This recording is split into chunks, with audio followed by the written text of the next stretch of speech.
Estamos recebendo aqui no estúdio, vamos conversar com o Dr. Paulo Augusto Pérez Fagundes. Ele é especialista em reprodução humana.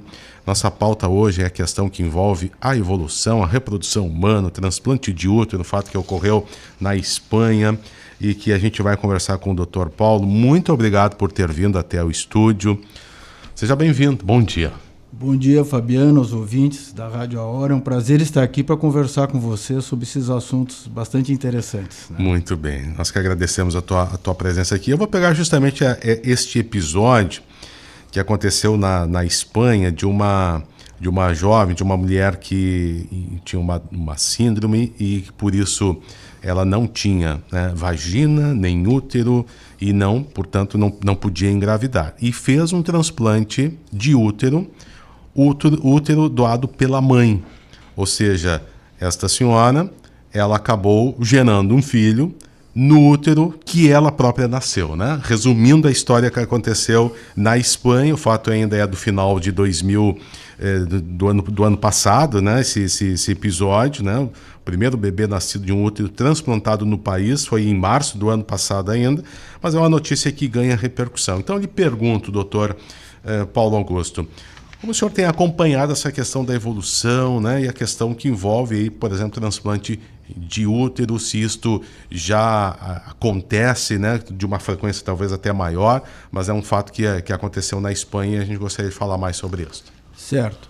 Não, esse é um assunto bastante assim novo, né, e um assunto intrigante, porque antigamente assim não se achava possível se fazer transplante de útero, né? Até falando sobre as histórias de transplante que remonta às décadas de 50, 60, né? Quando o primeiro transplante do coração, que foi na África do Sul, né? Que o Christian Barnard que fez, porque o problema dos transplantes é a rejeição, né, dos órgãos. Então, na espécie humana, assim, por exemplo, com o advento da fertilização in vitro, que as mulheres podiam ter útero de substituição, podiam gerar bebês dela em útero de outras mulheres, o transplante de útero nunca foi assim levado com por uma necessidade, né? Ou até porque pela dificuldade da cirurgia de fazer o transplante de útero, né? Porque é um órgão que ele é ligado à vagina, precisa ter uma comunicação com a vagina para a menstruação sair. E aí depois teve vários experimentos em ratos, camundongos, e tudo em linha de pesquisa, mas já foram realizados mais de 50 procedimentos desses no mundo inteiro. Só que agora que começou a ver os resultados, né? Que ele é feito também por fertilização, porque quando a gente transplanta o útero, não transplanta a trompa junto, porque é uma dificuldade técnica maior. Então as mulheres que recebem um útero de uma outra pessoa estranha, ou da mãe, ou de pessoas que morreram, por exemplo, tipo que nem doação de órgãos, né? Quando a pessoa morre e deixa, eu quero doar meu útero. Então, se a equipe é preparada, necessita um centro bastante especializado para isso. Tem mulheres, por exemplo, que engravidaram e abortaram, outras ganharam o filho, tiveram que tirar o útero depois, por hemorragias, enfim. Não é uma coisa tão simples. E esse caso que aconteceu na Espanha, já aconteceu também na Austrália, né? E então é um caso bastante interessante. Eles esperam ver se está tudo certo para depois divulgar, né? Isso, para ver se está tudo certo. Exato. Nesse episódio aqui foi a própria mãe que doou, em vida ainda, e é possível isso, a retirada do útero da mãe para a filha, é isso? Exatamente. Uma paciente que a filha nasceu com uma síndrome, é importante assim, a síndrome de Rokitansky, tá? O que é essa síndrome? É uma síndrome que a mulher nasce, dá uma agenesia de útero e vagina. É por um problema na formação do útero, quando está se formando já, isso quando é um feto, né? No início do desenvolvimento, ocorre um problema de falta de fusão dos órgãos genitais e pode acontecer de uma mulher nascer sem vagina. Certo. Eu já atendi alguns casos. Essa síndrome é Rokitansky? É Mayer-Rokitansky, né? Rokitansky. Que são, comum isso? Não é comum, é bastante raro. É raro? É bastante raro. E o que a gente faz? É uma paciente que ela tem o órgão genital externo, aparece a vagina externa, porém não tem a cavidade. Certo. Então, quando ela vai iniciar a vida sexual, ou a gente descobre isso quando a mulher não menstrua. Aí tu vai examinar a paciente, adolescente, não menstrua até os 16 anos, e tu vai fazer os exames e a vagina não está fechada, não existe. Então, a gente faz uma cirurgia que tu consegue abrir a vagina da paciente, faz uma neovagina, que a gente chama, e coloca um molde, que geralmente é feito uma peça de vidro, que tu introduz e deixa aquele molde ali para formar a vagina, para ela poder ter uma vida sexual normal. Porém, ela não vai menstruar. Nesse caso, se pensou nessas mulheres, como é que ela vai engravidar, né? Ela tem ovário, mas não tem trompa, não tem útero, nem trompa, nem... Então aí o transplante de útero, que seria nesses casos. Ou em mulheres que perderam o útero por outros problemas, enfim, câncer ou algum problema de miomas, e que tem alguém disposto a doar, né? Então existem alguns critérios para a paciente poder ser elegida como uma receptora. Dr. Paulo Augusto, no Brasil já tivemos situações assim? De transplante, de um transplante de útero? Olha, eu não tenho conhecimento assim aqui no Brasil, né? Eu conheço assim... houve um caso, se eu não me engano, houve um caso em Curitiba, parece que foi feito, né? Mas não soube do resultado, parece que não houve... Foi uma coisa experimental, assim, né? Sim. Em protocolo de pesquisa, eles não divulgam muito ainda essas questões. Eles esperam a técnica se estabelecer. Primeiro começa em animais, né? Geralmente fazem roedores, né? E existe até no artigo cita sobre isso, outros artigos, sobre a possibilidade de fazer em pessoas transgêneras, né? Mulheres transgêneras, para poder, isso talvez no futuro, daqui a uns 20 anos, talvez isso seja possível. Entendeu? Bom, e aí, como o senhor falou lá no começo, né? Esse episódio aqui que foi ainda em 2022, né? Aí a mulher engravidou, e aí ano passado nasceu a criança, daí depois vem a divulgação, porque daí deu todas as etapas foram... Estava tudo completo. Nos conformes, né? Exatamente, porque assim, tu vai fazer uma técnica nova, né? Muitas vezes o sucesso dá um insucesso. Então, primeiro a pessoa estabelece bem para depois divulgar. Mas como são técnicas experimentais, agora mesmo nos Estados Unidos, ano retrasado, nasceu o primeiro bebê de transplante de útero fora de um protocolo de pesquisa, né? Fora de um protocolo de pesquisa. Por quê? Porque isso aí, se tu faz um procedimento médico, cirúrgico, que não está reconhecido como factível e dá um problema, tu pode... o profissional acaba... Exato, o profissional pode ser responsabilizado.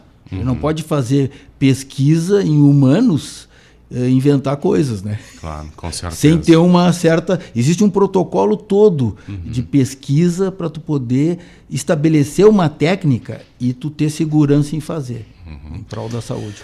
O senhor que atua, né, e atua aqui também no Centro de Reprodução Humana junto ao Hospital Bruno Bor, como o senhor tem acompanhado essa questão da evolução na questão da reprodução humana? O que tem aparecido, tem surgido como novidade para facilitar que eu digo assim, para auxiliar, né, na vida de muitas mulheres, de muitos casais aí que têm dificuldade, não conseguem ter filhos? Uma das coisas, como nós estamos falando assim de transplante de útero, né, começou a conversa assim, que é uma técnica cirúrgica muito apurada, né?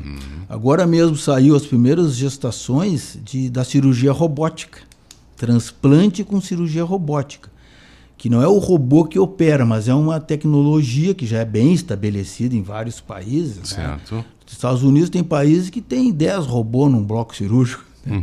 Aqui em Porto Alegre nós temos cirurgia robótica na Santa Casa, temos no Hospital Mãe de Deus e no Hospital Moinhos de Vento. O senhor fala de transplante, mas aí de outros órgãos. Sim, né? de outros órgãos. Então, na reprodução, como tu comentou, a cirurgia robótica é um avanço.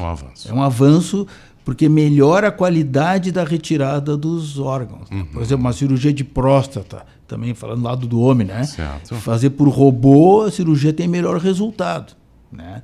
Na parte de retirada de miomas, retirada de útero, cirurgia da endometriose também, que é uma doença que ela não é uma doença benigna, mas tem um comportamento invasivo. Então, para a gente poder fazer essa cirurgia, o robô consegue te dar ângulos diferentes de imagem. Então, a gente consegue operar com melhor qualidade o paciente. E nessa cirurgia robótica melhorou bastante. Outra coisa que melhorou muito na reprodução é a avaliação genética. Por exemplo, antigamente uma mulher fazia uma fertilização e congelava os embriões, por exemplo. Tá? Porque, por exemplo, produziu 6 embriões, ela não vai colocar os 6, não. Ela vai colocar 1 ou 2 de cada vez, dependendo da idade. E muitas vezes a mulher colocava 6 embriões, um atrás do outro, e não engravidava. E não se sabia por quê. Hoje é possível a gente avaliar esse embrião geneticamente, ver como é que ele é geneticamente. Esse embrião tem um problema genético que ele não vai formar um indivíduo normal, então pode-se fazer essa avaliação. Quando que é indicado? Em mulheres a partir dos 38, 39, 40 anos. Por quê? A partir dos 40 anos, quando chega perto dos 40, aumenta a chance da mulher ter bebê, por exemplo, com síndrome de Down, ou outras síndromes mais graves, síndrome de Edwards. Então, a genética pode ajudar nesse aspecto. Certo. Então, isso é um avanço. Outro avanço que teve na reprodução são os equipamentos, né? Equipamentos de micromanipulação de gametas. Por exemplo, um homem com muito pouca contagem de espermatozoide, ele não consegue, às vezes, engravidar a mulher. Nem com inseminação. Então, o que se faz? Se desenvolveu um aparelho chamado o ICSI, né? Que é um micromanipulador, que é uma agulha de vidro, um cilindro de vidro 7 vezes mais fino que um fio de cabelo. Então, eles conseguem pegar o espermatozoide e injetar dentro do óvulo, chamada ICSI, né? Que é a injeção intracitoplasmática. Isso é um avanço fenomenal também que houve nos últimos anos na reprodução. A única coisa que a gente não consegue mudar na reprodução é a idade do óvulo, que é o fator que mais impacta os resultados. Uma mulher, quanto mais velha, mais idade, pior os resultados. Certo. Em quantidade e qualidade. E como as mulheres, né, Fabiano, hoje elas adiam muito o projeto de filhos. Sim, sim. Então, obviamente que isso aí causa um prejuízo. Primeiro a pessoa quer estudar, fazer, estabelecer a sua vida, né? Sim. Casar, tal. Aí ela vai querer ter filho. Aí às vezes já pode ser tarde. Que idade dá para fazer? O senhor falava aqui de congelar o embrião, né? A partir de que idade pode ser feito isso?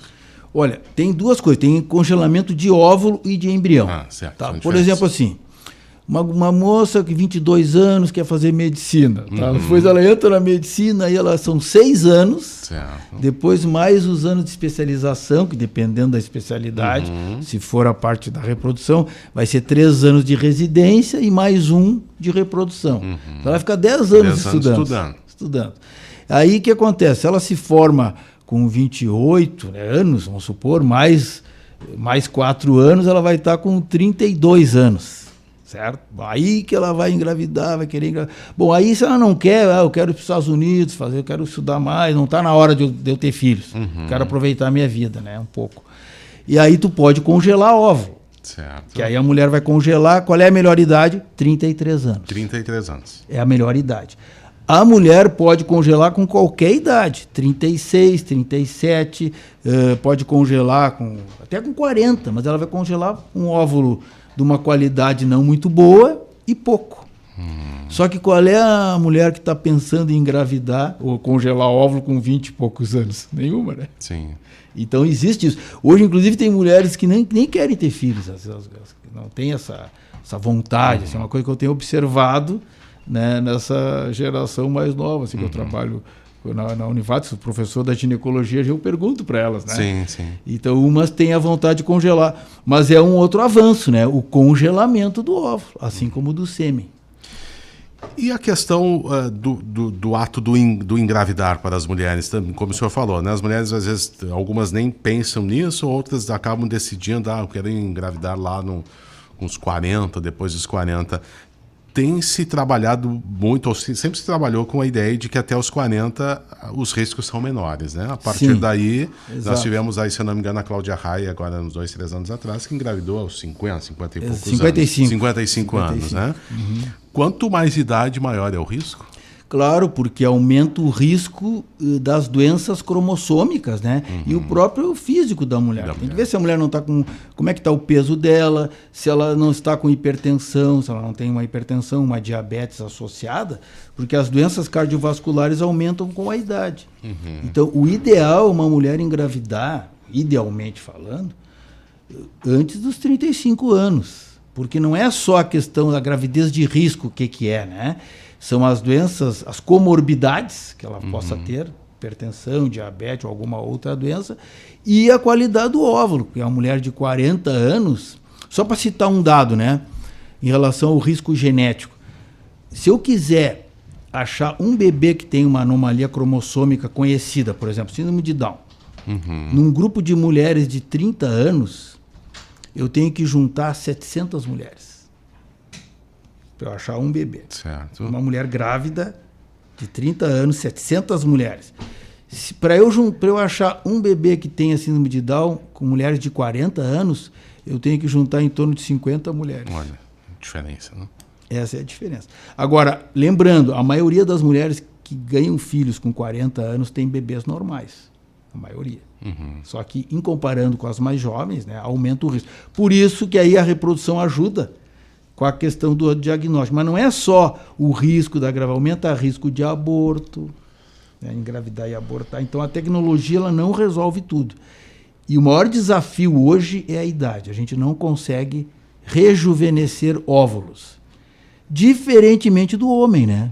Porque o homem, e aqui não vem nenhum comentário de cunho machista, eu estou falando de ciência. Certo. O homem ele produz cada 75 dias novos espermatozoides. Então, teoricamente, um homem, enquanto ele está ejaculando, se ele tem potência sexual, enfim, ele é um homem normal, ele pode ter filhos com qualquer idade. Claro que existe uma diminuição da qualidade do sêmen, mas um homem pode ter filho com 75 anos, se ele quiser. Se não for dele o filho, ele não vai dizer para os amigos isso, né? Também entendeu? tem Enfim, isso. né? Mas só para brincando um pouquinho com esse assunto, que é um assunto bem sério, né? Mas enfim, entender, a mulher tem um prazo de validade em relação à reprodução. E o homem não. E quando passa o tempo da mulher, o que ela faz? Se acaba os óvulos, um outro avança. Ela pode usar óvulos doados. Uma mulher jovem que doa óvulos para ela, e ela aí vai ter o risco diminuído, porque ela pegou um gameta novo, um óvulo novo. Estamos conversando com o Dr. Paulo Augusto Pérez Fagundes, que atua nesta área de especialista em reprodução humana. Como a mulher tem cuidado, Dr. Paulo, da sua saúde relacionada à questão sexual? E pergunto isso, nós tivemos um episódio, aí, não entrando em detalhes do episódio em si, de uma moça que acabou morrendo, e os laudos apontam que foi após uma relação sexual, inclusive com um jogador da base do Corinthians essa semana em São Paulo, né? Que deu uma repercussão e que até agora não se sabe o que efetivamente aconteceu, né? Mas te pergunto isso porque não é tão comum a gente ouvir, claro, virou notícia porque talvez se trate de um jogador, né, ligado ao Corinthians, e a moça acabou falecendo, e foi justamente após uma relação sexual. Como as mulheres têm cuidado e que tipo de riscos podem aparecer nessa questão toda aí? Olha, até eu não acompanhei esse episódio aí. Assim, é bastante raro, né? Uma paciente morrer depois de uma relação, mas geralmente, às vezes, o que acontece, às vezes, que eu já atendi alguns casos, existem traumas do coito, né? Da relação sexual. Então, dependendo do caso, principalmente, às vezes pode acontecer uma lesão, né, na parede vaginal com hemorragia. Pode acontecer.